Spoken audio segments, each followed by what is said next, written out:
지난주에 성찬을 하면서 예수님의 몸에 관한 설교를 해야 되겠다라고 생각을 했습니다. 이는 성찬뿐만이 아니라 교회가 무엇인지에 관한 이해에 있어서도 대단히 중요하기 때문입니다. 쉽지는 않습니다. 그래서 잘 새겨 들으셔야 하겠습니다. 제가 이 몸에 관한 설교를 한 다음에 예배가 무엇인지에 관한 설교로 이어갈 겁니다. 나중에 이 두 가지를 하나로 묶어서 제가 작은 책자로 만들어 두려고 합니다. 우리 성도들마다 손에 꼭 들고 깊이 익히셔야만 합니다. 그래야 앞에 있는 목사가 예배를 어떻게 생각하고 교회를 어떻게 생각하는구나. 그래서 이 예배를 통해 우리가 다 하나로 하나님을 향할 수 있게 될 것이기 때문입니다. 자, 예수님의 몸이라는 주제로 바로 들어가겠습니다. 성경에는 세 가지 사실 혹은 세 가지 어떤 점을 예수님의 몸이라는 말로 표현하고 있습니다. 첫째가 성육신하신 예수님의 몸입니다. 왜 그 몸이 특별한가 말이죠. 하나님께서 죄인의 육체를 취하신 일입니다. 바로 그 육체에 하나님의 본질이 그대로 임했습니다. 빌립보서 2장 6절이죠. 아무리 설명하려고 해도 이것은 인간의 언어로는 다 표현할 수 없는 한계입니다. 그걸 신비라고 그러죠. 왜 그러는가 하면 나사렛 예수라는 한 인간이 따로 잘 살고 있었는데 어느 날 갑자기 하나님께서 성령으로 그를 완전히 사로잡으셔서 그날 이후로 그 사람이 자기 생각도 자기 의지도 다 잃어버리고 주님 뜻대로만 살았다, 이런 얘기가 아니기 때문입니다.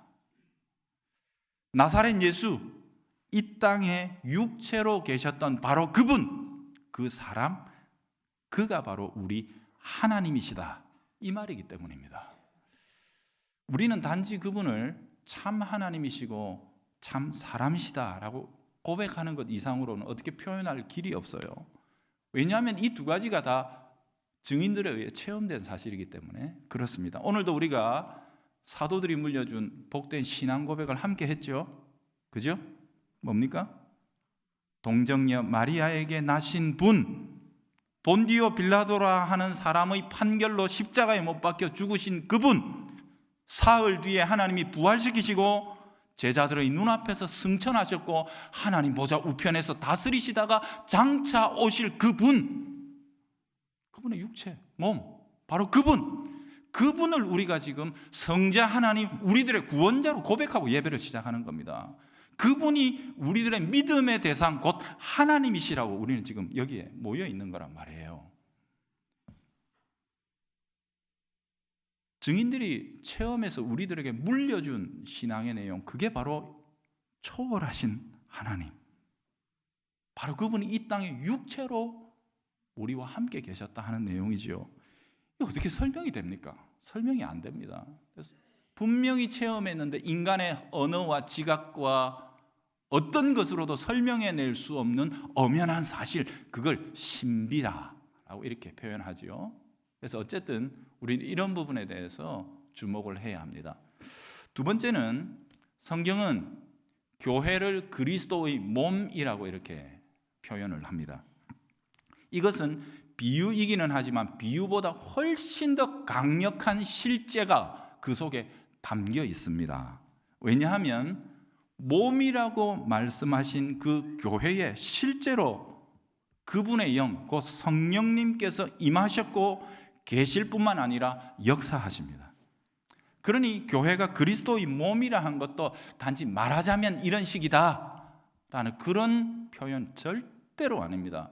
오직 성육신하신 그리스도에게만 임하실 수 있었던, 항구적으로 거하실 수 있었던 성령께서 교회를, 그분이 구속하신 자기 백성 교회를 새로운 성령의 거처로 삼으십니다. 그게 오순절입니다.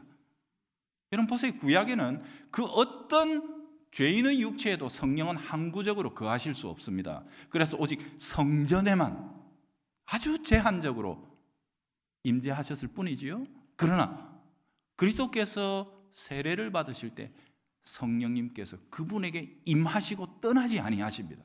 오직 성육신하신 그리스도의 몸, 그것만이 하나님의 영이 온전히 거하실 수 있었습니다. 그래서 예수님은 내가 참된 성전이다 라고 말씀하셨죠.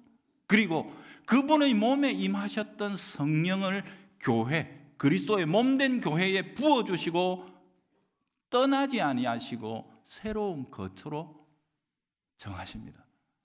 그러니 이 교회가 그리스도의 몸이라는 것은 비유가 아닙니다. 실제 사실이에요. 우리가 체험하고 있는데도 불구하고 말로는 설명을 못하지요.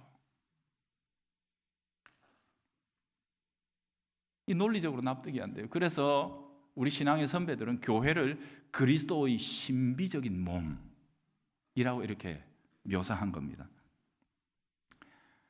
참된 교회는 그래서 이 교회 안에 그리스도의 몸의 특성이 나타나게 되어 있습니다. 이 땅에 몸으로 계셨던 그리스도가 보이신 덕과 인격, 그게 어디에서 나타나느냐? 교회 안에서 나타납니다. 우리가 교회의 지체들로 만나 서로를 섬기고 봉사하고 사랑하고 그리스도의 일들을 행할 때 하늘에 계신 우리의 머리가 되신 그리스도의 특성이 성령을 통해 교회 각 지체들을 지배합니다. 그게 교회예요. 여러분, 어느 교회나 가나 개인적으로 예수 믿는 모습들이 참 성숙해 보이는, 고상해 보이는 분들이 꽤 있습니다. 그런데 교회랍시고 한 대 모아놓으면 전혀 달라요. 전혀 달라요. 우리 한국 사람들의 이 멘탈리티 속에는요, 이 도교적인 특성이 강해가지고 뭔가 신령하고 고상한 거는, 그죠? 홀로 산에 가서 독야 청청하면서 막 이렇게 막 그렇게 하는 그런 게 심해서 진짜 신앙생활도 혼자 막 이렇게 고상한 척, 천만의 말씀입니다. 이 교회라는 몸된 공동체 안에서 머리이신 그리스도가 성령을 통해 공급하시는 예수님의 몸에서 나타난 특성들, 곧 온유와 겸손과 사랑과 섬김, 자기 낮춤, 이런 것들이 나타나지 않는 것은 참된 그리스도의 제자가 아닙니다. 교회는 그런 공동체입니다. 진짜 배기가 뭐냐? 연합해서 교회라는 공동체 안에 모아놓았을 때 자기가 맡은 은사와 역할을 따라 그리스도가 하시는 것처럼 그리스도의 특성을 지체로서 나타내는 자, 그들이 참된 그리스도의 몸이죠. 이 어려운 걸 우리가 해내야 돼요. 얼마나 복된 부름인지 몰라요.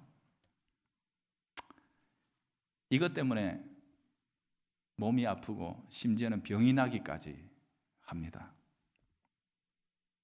몸된 교회 안에서 그리스도의 특성을 우리 각자에게 맡겨주신 은사와 직분과 섬김 속에 어떻게 실현해낼 것인가.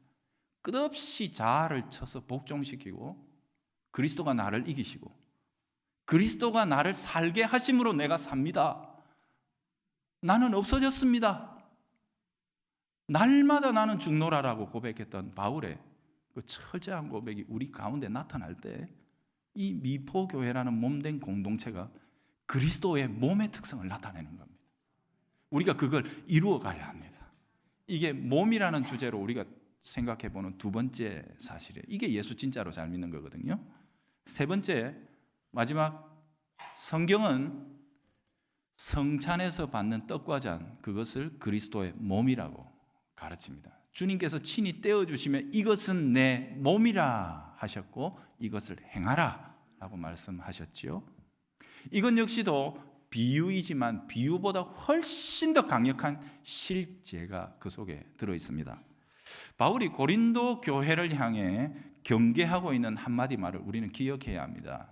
고린도전서 11장 30절, 너희가 이 떡과 잔을 함부로 대하다가 약하고 병들고 심지어 죽은 자들까지 있다. 바울은 그렇게 경계했습니다. 뭐냐? 주님이 이 떡은 내 몸이라 하신 것을 업신여겼어요. 세상처럼 막 함부로 성찬을 행하다가 바울은 분명히 이야기합니다. 그 이유 때문에 너희들 중에 약하고 병들며 심지어 죽은 자들까지도 있다. 이게 단지 비유일 뿐이라면 이런 일이 일어나겠습니까? 그렇지 않습니다. 실제입니다. 이것은 참으로 중요한 일이지요. 여러분 깊이 새기고 명심하십시오. 우리가 드리는 예배, 우리가 행하는 성찬, 너무도 중요한 그리스도의 은혜의 방편입니다. 바꾸어 생각해 보세요. 그러면 이 성찬의 떡과 잔을 제대로 받고 누리는 자는 어떻게 될까요? 약함에서 회복되고, 질병에서 노인받고, 심지어 죽을 자도 다시 일어날 수 있다는 사실을 역으로 생각하지 못하십니까? 이게 예배 중에 일어나는 일입니다. 여러분, 앞으로 우리가 여기 앞에 있는 예배 인도자인 저와 함께 예배를 드리실 때 반드시 명심해야 할 것은, 예배는 2000년 전의 예수를 기념하는 기념식이 아닙니다. 그분은 지금 살아 보좌 우편에서 온 천지 만물을 다스리시고 장차 모든 만물을 당신의 거룩한 심판대 앞에서 심판하실 주님이십니다. 살아계십니다. 그분이 우리를 이 언약의 공동체 안에 불러 모으시고 약속하신 날 우리를 불러 모아 하늘에 속한 모든 당신의 신령한 것들, 곧 이 땅에서 고난당하셨으나 하나님으로 말미암아 부활 생명 이기시고 하나님 보좌 우편에서 다스리시는 그 지혜와 권능과 능력을 매주일마다 예배하는 성도들에게 실제로 공급해 주시는 사건, 그게 뭐냐? 그게 예배입니다. 그러므로 이 예배를 드리는 자들은 하늘에 계신 머리, 곧 그리스도로부터 직접적인 양육과 직접적인 통치를 이 시간 현재 실시간으로 받고 있는 것입니다. 그래서 예배가 중요하고 예배에서 우리가 행하는 성찬이 중요한 것입니다. 저는 교회에 참으로 기적이 나타나야 할 순간이 있다면 삼위 하나님이 친히 자기 백성을 만나시고 교제하시는 예배의 현장이라고 저는 확신합니다. 그러니 이 예배에 오실 때마다 막연하게 예수 생각하고 예수 기념하고 내가 내 스스로 은혜를 만들어서 나도 예수처럼 살아야지, 뭐 예수에 관한 재료들을 내가 가지고 무슨 의미들을 창조해내는, 이거는 전혀 성경이 가르치는 예배와 상관이 없습니다. 예배는 진짜 그분이, 살아계신 그분이 우리를 창조하십니다.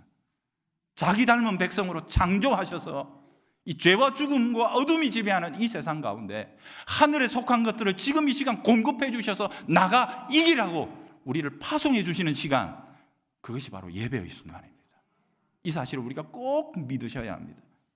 그래서 예배드리는 순간, 성찬의 떡과 잔을 받는 순간 성도들은 하늘에 속한 모든 신령한 것들을 성령을 통하여 공급받는 너무도 복된 현장이 되는 것입니다.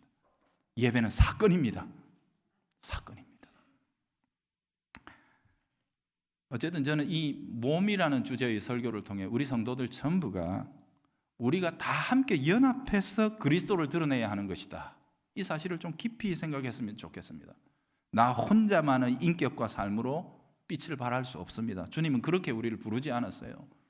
너희는 세상의 빛이다 라고 말씀하셨을 때 이것은 개인적인 부름이 아닙니다. 물론 구원은 내가 그리스도를 주님으로 영접함으로 인격적으로 받는 건 맞지만, 그렇게 구원하신 자기 백성을 교회라는 몸 안으로 불러들이십니다. 그래서 주님은 너희는 산 위에 있는 동네와 같다. 산 위에 있는 동네지 홀로 독야청청하는 소나무가 아니에요. 개인 전도, 개인 구원을 강조하는 미국식 복음주의가 한국교회 부흥의 그 시기에 굉장히 휘몰아쳤죠. 그러다 보니까 우리는 이 교회로 부르신 영광을 너무도 많이 상실해버리고 말았습니다. 내가 내 취향에 맞는 교회 선택하는 거 아닙니다. 그러면 평생 이 교회 저 교회 이사 다니면서 나한테 맞는 교회가 어디 있습니까? 평생 검은 머리가 팥뿌리가 되도록 어쩌고저쩌고 하는 아내한테도 잘 못 맞추는데, 내 속으로 난 내 자식들하고도 잘 못 맞추는 우리가 그런 교회 없습니다. 오히려 교회를 통해 하나님이 당신의 은혜의 방편 말씀과 성찬으로 자기 백성을 창조하십니다. 이 교회를 통해 예수 닮은 인격으로 우리를 창조해 나가시는 거예요. 그러니 반드시 은혜의 방편이 생생하게 불타오르는 교회, 그곳에 계셔야 합니다. 두 번째는 우리 교회가 좀 성찬을 많이 하는 교회가 됐으면 좋겠어요. 왜 이 좋은 걸 자주 안 합니까? 이 좋은 걸 자주 안 합니까? 하나님의 은혜의 방편은 동등합니다. 설교가 동등하고 성찬과 세례가 동등합니다. 세례는 물론 철저하게 가르치고 믿음이 무엇인지를 안 다음에 행해야 하지만, 성찬은 매주일마다 말씀을 주신 주님이 그 말씀과 함께 우리의 감각 속에 하늘에 속한 신령한 것들을 부어주신다는 것을 먹여주시고 마시게 하심으로 우리를 일깨우시는 거예요. 이 좋은 걸 자주 해야 돼요. 좀 그래서 어떻게 하든지 자주 했으면 좋겠다. 이 두 가지를 제가 목표로 삼고 있습니다. 자, 오늘 우리가 읽은 본문을 통해서 첫 번째 내용이죠. 그리스도의 몸, 성육신하신 예수님의 몸 이야기를 좀 하겠습니다. 요한복음 6장은 전체가 다 연결되어 있는 하나의 주제를 다루고 있습니다. 순서를 보면 맨 처음에 오병이어의 표적이 나오죠. 그걸 맛보고 나서 사람들이 완전히 예수님에게 매료되고 완전히 푹 빠져가지고 죽자 사자 열광적으로 찾아다니고 추종하고 그럽니다. 그런데 22절 이후로 가면 바로 그들과 예수님께서 어떤 문제 하나를 가지고 논쟁을 하십니다. 그러다가 결국 그 사람들이, 아니 심지어는 제자들까지도 더 이상 예수님하고 같이 다니지 않았다. 예수님하고 완전히 등을 돌리는 사건이 발생하게 되죠. 그 단초가 뭐냐? 바로 몸에 관한 문제입니다. 오늘 읽은 우리 60절, 61절 말씀에는 주의 말씀이 어렵다 하고 수군거리는 제자들의 모습을 보죠. 이때 이 어렵다라는 말은 받아들이기 힘들다. 예수님 그거는 선을 좀 넘었어요. 내가 그거는 받아줄 수 없지. 이런 반응을 보였다는 거죠. 왜냐하면 우리 주님께서 자기의 몸, 곧 그 육체를 영생의 양식이다라고 이렇게 말씀하셨기 때문입니다. 48절에 보면 내가 곧 생명의 떡이로라. 여기까지는 아무 문제가 없었습니다. 얼마든지 떡 같다는 얘기구나 하는 이런 비유로 그렇게 생각할 수 있는 사실이었기 때문이죠. 하지만 51절에 내가 줄 떡은 곧 세상의 생명을 위한 내 살이니라 라고 이렇게 말씀하시자 여기서부터 문제가 생긴 거예요.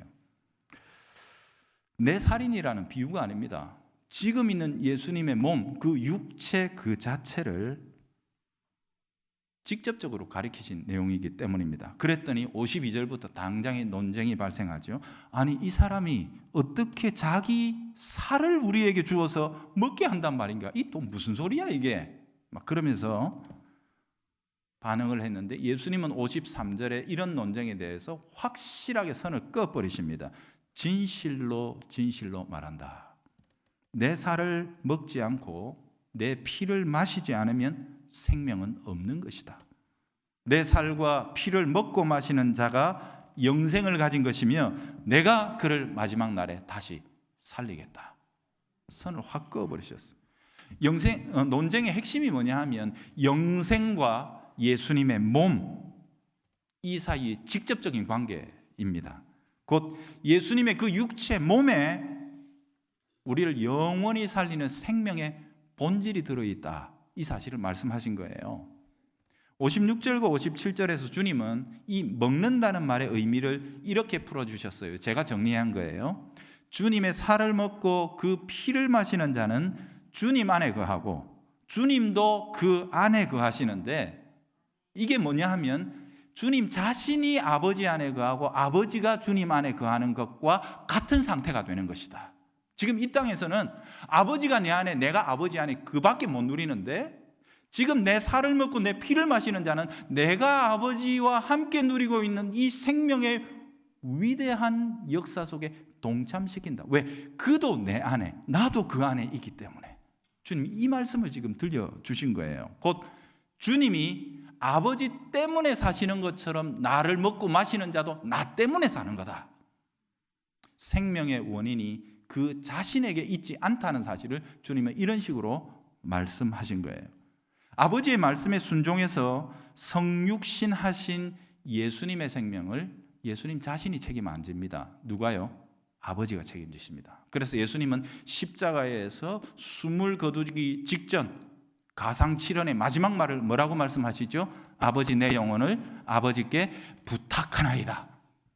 지금 죽어도 죽은 게 아닙니다. 왜요? 이 생명 자체는 아버지가 붙들고 계시니 나는 이 땅에서 주신 사명 마지막으로 감수하며 이제 죽음이라는 현실 속으로 들어가나 이제부터 아버지가 맡으셔야 되겠습니다.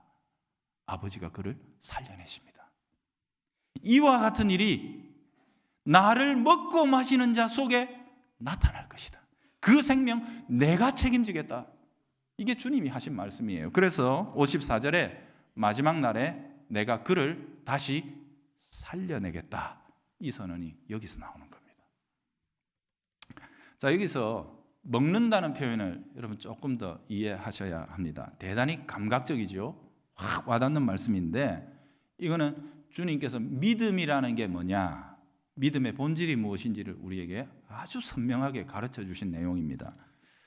마지막 날에 내가 그를 다시 살린다, 이 표현이 44절에도 나오고 54절에도 나옵니다. 근데 54절에서는 내 살을 먹고 내 피를 마시는 자를 내가 다시 살려낸다 그랬고 44절에서는 내게 오는 자를 그렇게 하겠다 말씀하셨어요.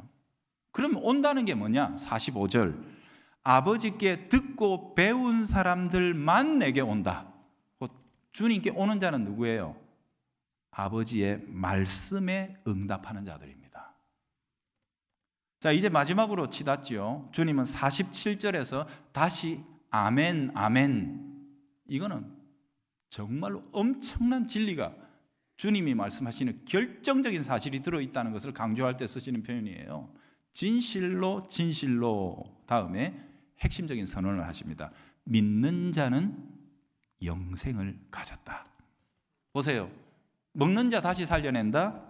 주님께 오는 자 마지막 날에 다시 살려낸다. 곧 죽음을 이긴 생명 영생이죠. 이게 주님 영생 주신다 하셨는데 결국 믿는 자가 영생을 가졌다.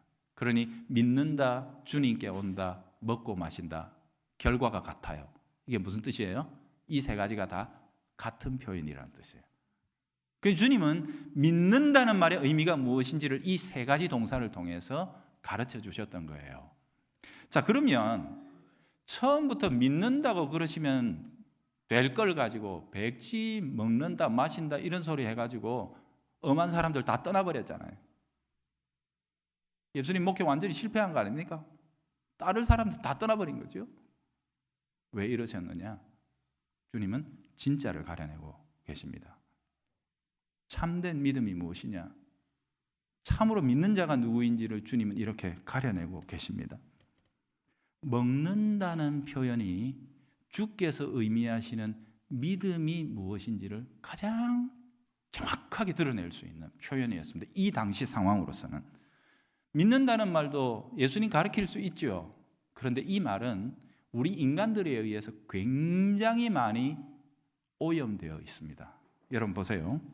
이 말은 경우에 따라서 다양한 의미를 가져요. 예수님의 사상이 내하고 좀 통한다. 예수가 기적 행하시는 그거, 오, 좋아, 좋아. 믿어준다. 혹은 예수가 일하시는 방식, 그게 진짜지. 그게 고상하고 성숙한 거지. 나 그거 좋아. 전부 다 뭐예요? 예수는 믿는다는 표현으로 쓰는 말들이죠. 자, 그런데 여기에 있어서 이 믿음이라는 행위의 키를 누가 지고 있어요? 내가 가지고 있는 거예요. 내가 예수 하는 거 보니까 믿어줄만해. 내가 보니까 그 정도 기준 꼭 괜찮지. 모든 키와 판단력과 결정권은 내가 가지고 있습니다. 이것은 내가 나를 믿는 거지 믿음의 대상이신 주님을 믿는 게 아닙니다. 지금 이 백성들의 상태가 그런 거예요. 실제로 주님은 그들과 논쟁하시는 이유가 뭐냐? 그들은 주님이 보이시려고 하는 것을 보는 게 아니라 자기가 보고 싶고 자기가 찾고 싶은 것을 예수님에게서 발견한 거예요. 그게 뭐예요? 오병이어 같은 능력. 그게 있으면 내 삶이 어떻게 될까? 예수가 죽은 자도 살려냈다며 그게 있으면 어떻게 될까? 병든 자도 벌떡벌떡 일어났대. 그게 필요해. 그게 지금. 그래서 예수와 함께 이 세상 어디든 나가서 로마 같은 군대와 붙어도 죽으면 예수가 살려내고 굴량미 들고 다닐 필요 없지. 빵 5개, 물고기 2마리만 있으면 5천 명도 먹이니까 군량미 들고 다닐 필요 없지. 부상당하면 예수가 안수하면 벌떡 일어나지. 이거 있으면 우리가 다윗의 영광스러운 제국을 다시 성취할 수 있겠다. 예수에게 있는 그게 필요해. 우리가 꿈꾸는 것, 우리가 원하는 것, 그것을 성취하는 일에 예수의 그 무언가가 필요해. 이게 이 백성들의 생각인 겁니다. 주님 그거 믿음 아니라고 그러죠. 아무리 그들이 열광적으로 예수를 따르고 나 예수 위에 죽을 수 있다라고 말해도 그것은 처음부터 믿음이 아니다 라고 주께서 자르고 계시는 것입니다. 26절, 27절에 주님 분명히 밝히고 계시죠. 너희가 나를 찾는 까닭은 표적은 곧 주님이 예수님을 통해 보이고자 하시는 뜻이죠. 표적을 본 까닭이 아니요 떡을 먹고 배부른 까닭이다. 썩을 양식이 아니라 영생하는 양식을 위해서 일해라. 주님 그렇게 말씀하셨어요. 여러분 보세요. 그들은 주님 자신이나 주님께서 원하시는 것을 목적으로 삼지 않았습니다. 자기들이 보고 싶고 자기들이 원하는 것을 예수에게서 찾아냈을 뿐입니다. 그러니 주님께서 진짜 믿음을 말씀하시고 진짜 자기 백성을 가르치실 때 그게 받치는 거예요. 걸림이 되는 거예요. 그거는 어렵다. 거기까지는 아닌데 예수님 거기 선을 넘으면 위험합니다. 거기까지는 못 받아요. 조심하세요. 근데 주님 물러나지 않으니까 예수하고 별 볼 일 없다. 이게 바로 요한복음 6장의 상황입니다. 주님이 목적이 아니라 수단인 겁니다. 주님께서 그 권능을 제공해 주시기로만 하면 얼마든지 따르고 높여주고 추종하고 심지어 죽을 수도 있다라는 거죠. 그게 믿음이다. 이들은 이렇게 생각했던 거예요. 자, 바로 이런 사람들에게 주님은 믿음을 나를 먹는 거야. 내가 주는 것을 먹는 거야.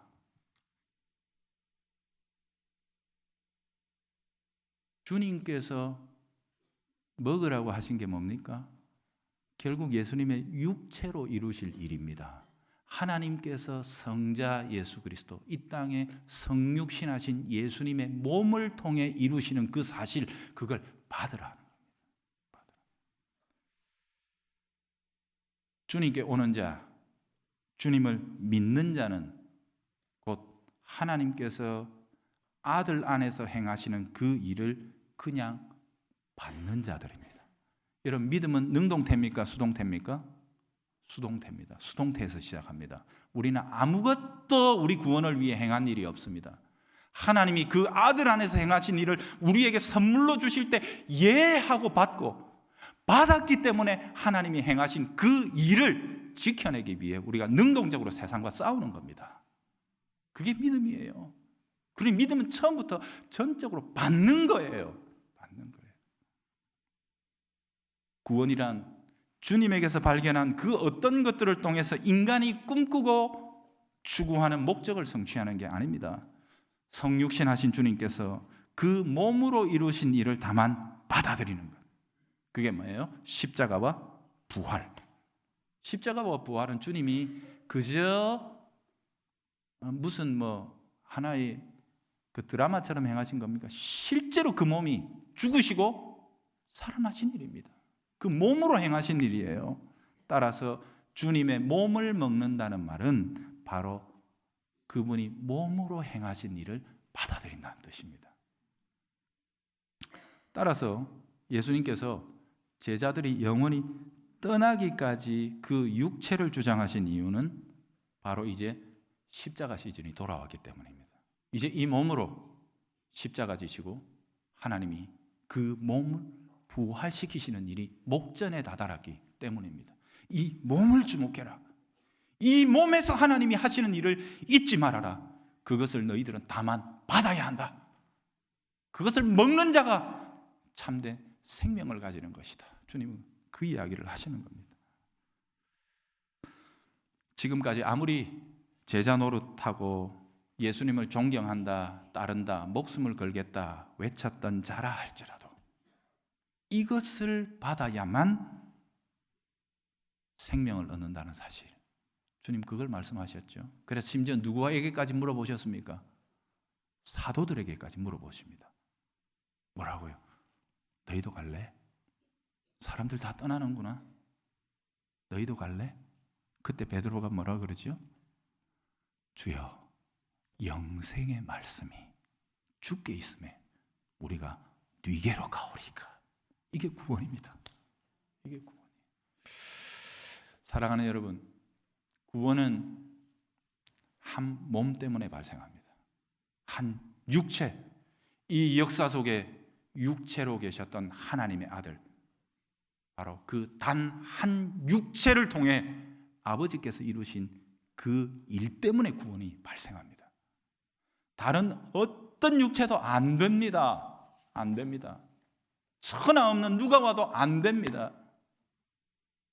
동정녀 마리아에게서 나셨고 본디오 빌라도에 의해서 사형 판결을 받으셨고 하나님이 사흘 만에 살려내셨고 제자들이 보는 앞에서 하늘로 올라가 내가 다시 온다 약속하신 그 몸, 성자 예수님이 이 땅에서 그 몸으로 이루신 일, 그 일을 다만 기꺼이 받아들이는 자들, 받아들였기에 교회를 통해 세례를 받고 그 몸과 피, 곧 성찬의 떡과 잔을 기쁘게 받아 먹는 자들, 그들에게 구원이 있습니다. 바로 우리에게 구원이 있습니다. 우리의 구원은 이처럼 복되고 놀라운 사실입니다. 천하 인간에 구원 얻을 만한 다른 이름을 하나님은 주신 적이 없느니라. 종교 간에 대봐요. 도대체 무엇이 하나님의 아들을 통해 하나님 하신 일과 비길 수 있단 말입니까? 무슨 소리를 하는 겁니까? 세상이 우리를 미워해도, 세상이 우리를 비난해도 우리는 하나님의 아들이 당신의 몸을 찢고 피를 흘려 이 땅에서 명백하게 우리 구원을 위해 행하신 그 일을 이 땅에 그 어떤 종교나 그 어떤 사상과 비길 수 없습니다. 오직 예수, 하나님의 아들이 날 위해 행하신 그 일에 내 구원이 있습니다. 이 사실을 놓치지 마십시오. 굳세게 붙들고 감사하며 지켜내십시오.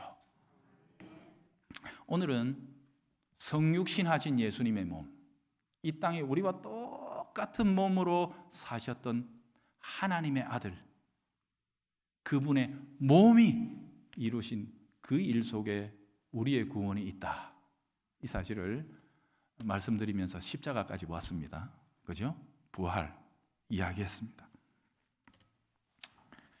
믿는다는 말 막연하지 않습니다. 절대로 막연하지 않습니다. 우리는 분명한 역사적 사건, 한 사실을 믿는 것이고 그분이 지금 살아 보좌 우편에 다스리시기 때문에 그분이 불러주셔서 예배에 온 거지.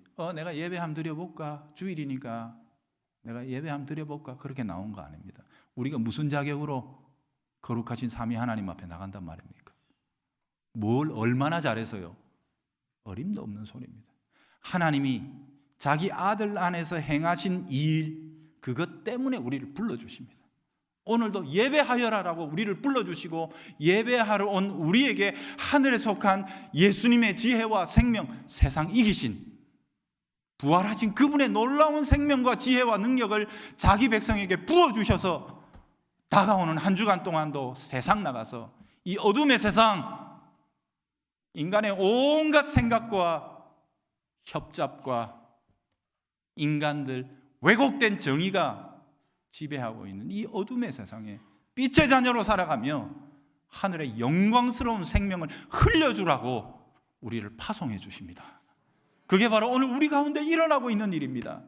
그러니 이 놀라우신 삼위 하나님의 권능을 힘입어 저는 이 시간 우리 성도들, 이 자리에 계신 성도들 가운데 그 하나님의 생명, 죽음 이기신 예수의 생명으로 사모하는 자들의 병이 낫기를 축복합니다. 아픔을 이겨내시기를 바랍니다. 마음속에 차오르는 분노, 시기심, 질투, 이 모든 것 십자가에 달리신 예수의 생명 힘입고 부활 승천하신 그분의 권능을 힘입어 다 떨쳐버리고 오직 예수의 생명이 이 한 주간도 우리를 통해 세상으로 흘러가게 할 수 있는 참된 그리스도의 제자들이 되시기를 주의 이름으로 바랍니다. 주 예수님 믿습니다. 믿습니다. 성부께서 성자 안에 행하신 일을 성령이 우리에게 비춰주심으로 믿습니다. 받습니다. 그대로 먹고 마시며 그 덕분에 이제 주님 뜻대로 살아갈 힘이 생겼습니다. 이 한 주간 공급받은 하늘의 신령한 은혜들을 힘입어 세상 이기는 주님의 백성들 되게 하여 주옵소서. 예수님 이름으로 기도합니다.